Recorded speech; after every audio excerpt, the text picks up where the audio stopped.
സ്ഥിരമായിട്ട് ഇരുന്ന് ജോലി ചെയ്യുന്നവരാണോ നിങ്ങൾ? അതുപോലെ തന്നെ സ്ഥിരമായിട്ട് കുത്തിയിരുന്ന് പഠിക്കുന്നവരാണോ നിങ്ങൾ? അപ്പോൾ ഞാൻ കുത്തിയിരുന്ന് പഠിക്കുന്ന ടൈപ്പല്ല കേട്ടോ. പക്ഷേ ഞാൻ എപ്പോഴും പഠിക്കാനിരിക്കുന്ന സമയത്തും അതുപോലെ തന്നെ ഏതെങ്കിലും വീഡിയോ എഡിറ്റ് ചെയ്യാനിരിക്കുന്ന സമയത്തും എന്നെ അലട്ടുന്ന ഏറ്റവും വലിയ പ്രശ്നമാണ് ബാക്ക് പെയിനും അതുപോലെ തന്നെ നെക്ക് പെയിനും പിന്നെ ഷോൾഡർ പെയിനും. അപ്പോൾ ഇതൊക്കെയാണ് എന്നെ അലട്ടുന്ന പ്രധാനപ്പെട്ട പ്രശ്നങ്ങൾ. അപ്പോൾ ഇതിനെല്ലാം ഒരു സൊല്യൂഷനായിട്ടാണ് ഞാൻ ഇന്ന് വന്നിരിക്കുന്നത്. അപ്പോൾ ഈ ഒരു പെയിൻ കാരണം എനിക്ക് കുത്തിയിരുന്ന് വീഡിയോ എഡിറ്റ് ചെയ്യാനോ പഠിക്കാനോ ഒന്നും പറ്റാറില്ല. അപ്പോൾ അതിന് വേണ്ടിയിട്ട് ഞാൻ കണ്ടെത്തിയിട്ടൊരു സൊല്യൂഷനാണ് ഇന്നത്തെ വീഡിയോയിൽ ഞാൻ കാണിക്കാൻ പോകുന്നത്.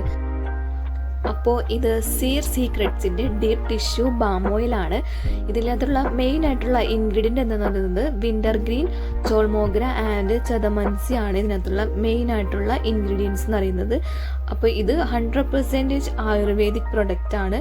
പിന്നെ ഇത് നമ്മുടെ എന്തെങ്കിലും നമുക്ക് ജോയിൻറ്റ് പെയിൻസോ അതുപോലെ തന്നെ മസിൽ പെയിൻസ് ഒക്കെ ഉണ്ടെന്നുണ്ടെങ്കിൽ നമുക്കത് മാറ്റാൻ വേണ്ടിയിട്ടാണ് ഇത് മെയിനായിട്ട് നമ്മൾ യൂസ് ചെയ്യുന്നത് കേട്ടോ.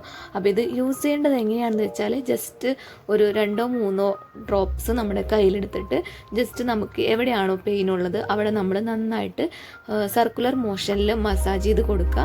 അതിനുശേഷം നല്ലോണം മസാജ് ചെയ്യുക കേട്ടോ. ഒരു ഹീറ്റ് ആവുന്ന രീതിയിൽ നമുക്ക് മസാജ് ചെയ്ത് കൊടുക്കാം. അപ്പോൾ ഇത് നമ്മുടെ കോടാലി തൈലൊക്കെ ഇല്ലേ അതുപോലെ തന്നെ ഒരു ലൈറ്റായിട്ടുള്ള സ്മെല്ലാണ് കേട്ടോ. നമ്മുടെ മൂക്കിൽ ഭയങ്കരമായിട്ട് അടിച്ചു കയറുന്ന ഒരു സ്മെല്ലല്ല, ഒരു ലൈറ്റ് സ്മെല്ലാണ്. അപ്പോൾ നമ്മൾ കോടാലിത്തൈലൊക്കെ യൂസ് ചെയ്യുമ്പോൾ ഭയങ്കരമായിട്ട് പൊള്ളുന്ന ഒരു ഫീലിംഗ് ഉണ്ടാവും. അപ്പോൾ അതൊന്നും ഇല്ല കേട്ടോ ഇതിൽ. പിന്നെ അതുപോലെ തന്നെ പെട്ടെന്ന് തന്നെ ഇത് നമ്മുടെ സ്കിന്നിൽ അബ്സോർബ് ആവുന്നുണ്ട് കേട്ടോ. ഈ ഒരു പ്രൊഡക്റ്റ് നമുക്ക് പ്രഗ്നൻസി ടൈമിലുണ്ടാവുന്ന ബാക്ക് പെയിനൊക്കെ മാറാൻ വേണ്ടിയിട്ട് യൂസ് ചെയ്യാം കേട്ടോ. അപ്പോൾ ഇത്രേ ഉള്ളൂ ഇന്നത്തെ വീഡിയോ. അപ്പോൾ അടുത്തൊരു നല്ലൊരു വീഡിയോ ആയിട്ട് വരുന്നത് വരെയും ബൈ.